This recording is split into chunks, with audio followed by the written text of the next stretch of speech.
Hello guys! For today's video, magluluto tayo ng sinigang na bangus sa miso. Ito ay napakasimple at malinamnam ang sabaw. Ayan guys. So, piprito ko lang siya ng bahagya ang ating bangus para hindi siya malansa.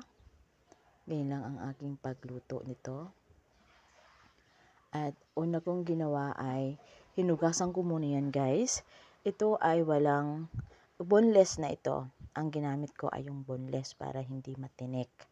So, kung gusto nyo yung pabilog ang hiwa, so, hindi siya, kung ayaw nyo ng boneless, so, pwede rin guys. Pero ako kasi, pinaboneless ko na to para walang tinik pag kinain. At mahirap din kasi to guys pag matinik. 'Di ba? So, ganyan lang.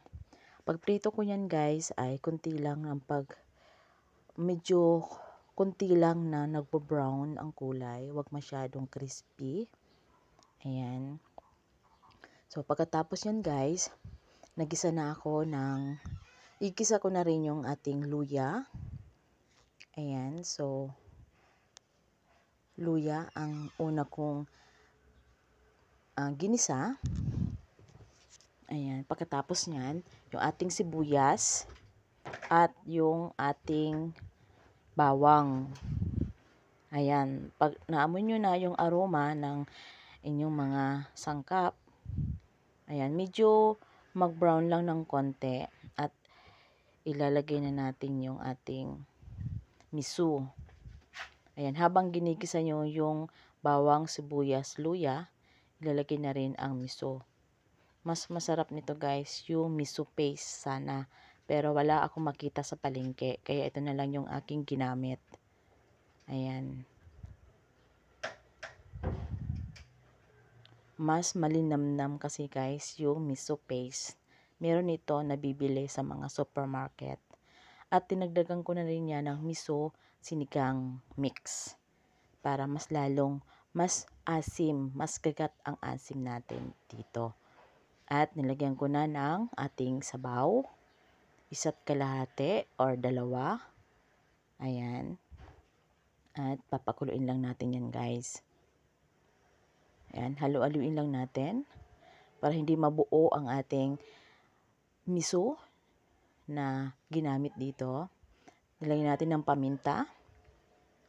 Ayan. Halu-haluin lang natin. Ayan. Ganyan lang guys ang pagluto at tatakpan lang muna natin. Pagkulo na, ilalagay na natin ang ating labanos. Depende sa inyo guys kung ang labanos unahin nyo or ang bangus. Sa akin kasi pinagsabay ko na. Inuna ko lang yung ating labanos at yung ating bangus. Ayan. Ganyan lang guys. At nilagyan ko rin ito ng konting patis para mas malasa. Mas masarap ang lasa niya pag may patis. Depende sa inyo kung asin or patis. Sa akin kasi patis ang akin ilalagay. Takpan lang natin muna. At ganyan guys. So, nilagay ko na ang sili haba. Sili haba ang aking nilagay. At ilalagay na rin natin ang ating mustasa. Ayan. Masarap to dito sa miso, ang mustasa. Pwede rin pag wala kayong mustasa guys, pwede rin yung pichay.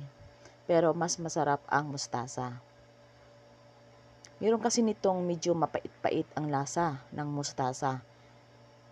Yes, medyo mapait-pait ng konti. Pero itong nabili ko ay hindi siya mapait. Para lang naman siyang pichay ang lasa niya guys. So, ayan, malapit na siyang maluto. Lutuin natin ng konti, takpan muna. At pagkatapos ng 3 minutes guys, yan, bubuksan muna natin. Tingnan natin kung luto na. At ito, malambot na guys ang ating gulay. At luto na ito, pwede natin itong iserve. Ayan guys. At syempre, titigman nyo muna kung ito ba ay okay na ang lasa bago natin patayin ang apoy. At ito na guys, luto na.